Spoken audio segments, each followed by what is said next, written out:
Maligayang pakikinig sa Tagalog Audio Bible PH.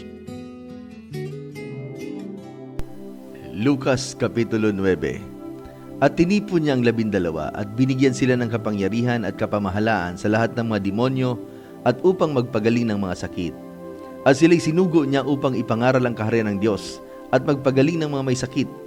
At sinabi niya sa kanila, huwag kayong magdadala ng anuman sa inyong paglalakad, kahit tungkod, kahit supot ng ulam, kahit tinapay, kahit salapi, at kahit magkaroon ng 2 tunika. At sa anumang bahay na inyong pasukin, doon kayo mangatira at buhat do'y magsialis kayo. At ang lahat ng di magsitanggap sa inyo sa bayang yaon, ay ipagpag ninyong mga alabok sa inyong mga paa, na pinakapatotoo laban sa kanila. At sila'y nagsialis at nagsiparoon sa lahat ng mga nayon, na ipinangangaral ang ebanghelyo at nagpapagaling sa at saan man. Nabalitaan nga ni Herodes na tetrarka ang lahat na ginawa at siya'y totoong natitilihan, sapagkat sinasabi ng ilan na si Juan ay muling ibinangon sa mga patay, at ng ilan na si Elias ay lumitaw, at ng mga iba na isa sa mga datihang propeta ay muling ibinangon. At sinabi ni Herodes, pinugutan ko ng ulo si Juan, datapat sino nga ito? Na tungkol sa kanya ay nababalitaan ko ang gayong bagay at pinagsisikapan niyang siya'y makita. At nang magsibalik ang mga apostol, ay isinaysay nila sa kanya kung anong mga bagay ang kanilang ginawa, at sila'y isinama niya at lumigpit na bukod sa isang bayan na tinatawag na Betsaida. Datapat ng maalaman ng mga karamihan ay nagsisunod sa kanya, at sila'y tinanggap niyang may galak at sinasalita sa kanila ang tungkol sa kaharian ng Diyos, at pinagagaling niya ang nagkakailangang gamutin.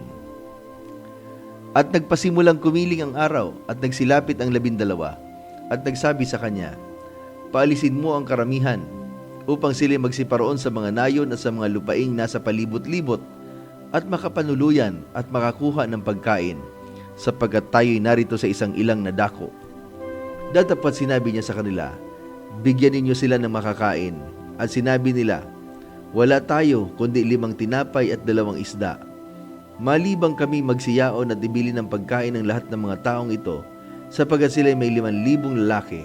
At sinabi niya sa kanyang mga alagad, paupuin ninyo ng pulupulutong na may tig-50 bawat isa. At gayon ginawa nila, at pinaupo silang lahat. At kinuha niya ang 5 tinapay at ang 2 isda, at pagtingala sa langit ay kanyang pinagpala, at pinagputol-putol at ibinigay sa mga alagad upang ihain sa harap ng karamihan. At sila'y nagsikain at nabusog ang lahat. At ang lumabi sa kanila ng mga pinagputol-putol ay pinulot na 12 bakol. At nang siya'y nanalangin ng bukod na ang mga alagad ay kasama niya, at tinanong niya sila na sinasabi, ano ang sinasabi ng karamihan kung sino ako? At pagsagot nila'y nagsabi, si Juan Bautista. Datapat sinasabi ng mga iba, si Elias. At sinasabi ng mga iba na isa sa mga datihang propeta ay muling nagbangon. At sinabi niya sa kanila, datapat ano ang sabi ninyo kung sino ako? At pagsagot ni Pedro ay nagsabi, ang Kristo ng Diyos.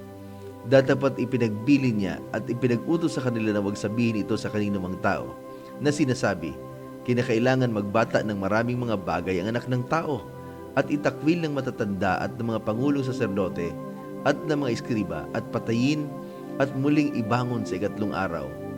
At sinabi niya sa lahat, kung ang sino mang tao ay ibig sumunod sa akin, ay tumanggi sa kanyang sarili at pasanin sa araw-araw ang kanyang krus at sumunod sa akin. Sapagkat ang sino mang mag-ibig iligtas ang kanyang buhay ay mawawala nito. Datapat sino mang mawalan ng kanyang buhay dahil sa akin ay maliligtas nito. Sapagkat ano ang pakikinabangan ng tao kung makamtan niya ang buong sanlibutan at mawawala o mapapahamak lang ang kanyang sarili? Sapagkat ang sino mang nagmamakaya sa akin at sa aking mga salita, ay ikahihiya siya ng anak ng tao, pagparito niyang nasa kanyang sariling kalawalatian at sa kalawalatian ng Ama at ng mga banal na anghel. Datapat katotohanan sinasabi ko sa inyo, may ilan sa nakatayo rito na hindi matitikman sa anumang paraan ng kamatayan hanggang sa makita nila ang kaharian ng Diyos.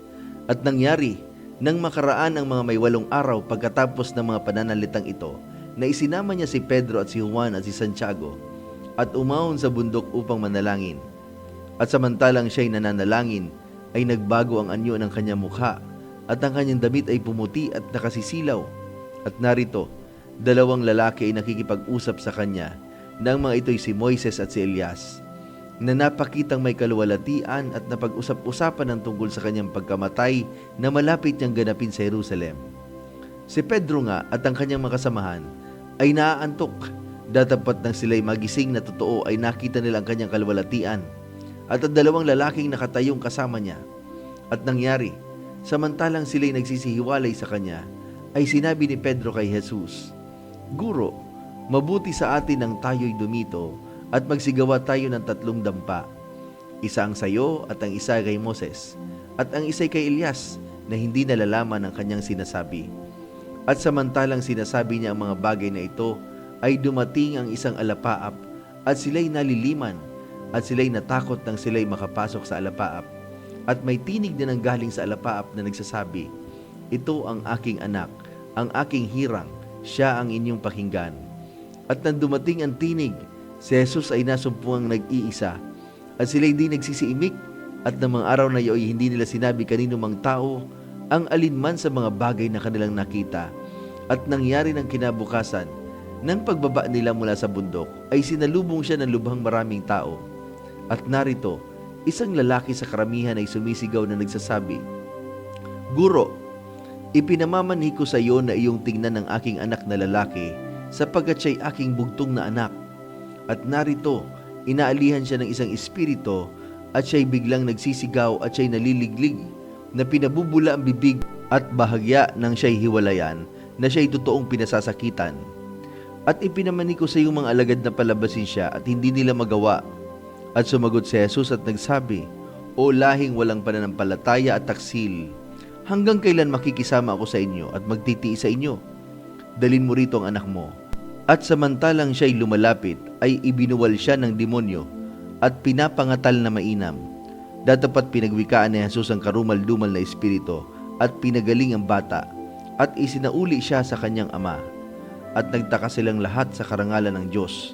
Datapat samantalang ang lahat ay nagsisipanggilala sa lahat ng mga bagay na kanyang ginawa, ay sinabi niya sa kanyang mga alagad, "Manuot sa inyong mga tenga ang masalitang ito, sapagkat ang anak ng tao ay ibibigay sa mga kamay ng mga tao." Datapat hindi nila nauunawaan ang sabing ito, at sa kanila'y nalilingid, upang ito'y huwag mapag-unawa, at nangatakot silang magsipagtanong sa kanya ng tungkol sa sabing ito. At nagkaroon ng isang pagmamatwiran sa gitna nila kung sino kaysa sa kanila ang pinakadakila. Datapat pagkaunawa ni Jesus sa pangangatwiran ng kanilang puso, ay kumuha siya ng isang maliit na bata at inilagay sa kanyang siping. At sinabi sa kanila, "Ang sino mang tumanggap sa maliit na batang ito sa pangalan ko, ay ako ang tinatanggap. At ang sino mang tumanggap sa akin, ay tinatanggap ang nagsugo sa akin. Sapagkat ang pinakamaliit sa inyong lahat ay siyang dakila." At sumagot si Juan at sinabi, "Guro, may nakita kami nagpapalayas ng mga demonyo sa pangalan mo, at aming pinagbawalan siya, sapagkat siya'y hindi sumasama sa atin." Datapat sinabi sa kanila ni Jesus, "Huwag ninyong pagbawalan siya, sapagkat ang hindi laban sa inyo ay sumasa inyo." At nangyari, nang nalalapit na ang karawan na siya'y tatanggapin sa itaas, ay pinapanatili niyang harap ang kanyang muka upang pumaroon sa Jerusalem. At nagsugo ng mga sugo sa unahan ng kanyang muka, at nagsiyaon sila, at nagsipasok sa isang nayo ng mga Samaritano upang siya'y ipaghanda. At hindi nila siya tinanggap, sapagkat ang mukha niya ay anyong patungo sa Jerusalem. At nang makita ito ng mga alagad niyang si Santiago at si Juan, ay nagsabi, "Panginoon, ibig mo bang magpababa tayo ng apoy mula sa langit at sila'y pugnawin?" Datapat lumingon siya at sila'y pinagwikaan, at sila'y nagsiparoon sa ibang nayon. At paglakad nila sa daan ay may nagsabi sa kanya, "Susunod ako sa iyo saan ka man pumaroon." At sinabi sa kanya ni Jesus, "May mga lungga ang mga sora, at ang mga ibon sa langit ay may mga pugad. Datapat ang anak ng tao ay walang kahiligan ng kanyang ulo." At sinabi niya sa iba, "Sumunod ka sa akin." Datapat siya'y nagsabi, "Panginoon, tulutan mo muna akong makauwi at mailibing ko ang aking ama." Datapat sinabi niya sa kanya, "Pabayaan mong ilibing ng mga patay ang kanilang sariling mga patay. Datapat yumaon ka at ibalita mo ang kaharian ng Diyos." At ang iba na may nagsabi, "Susunod ako sa iyo, Panginoon. Datapat pabayaan mo ako magpaalam muna sa mga kasangbahay ko." Datapat sinabi sa kanya ni Jesus, "Walang taong pagkahawak sa araro at lumilingon sa likod ay karapat-dapat sa kaharian ng Diyos.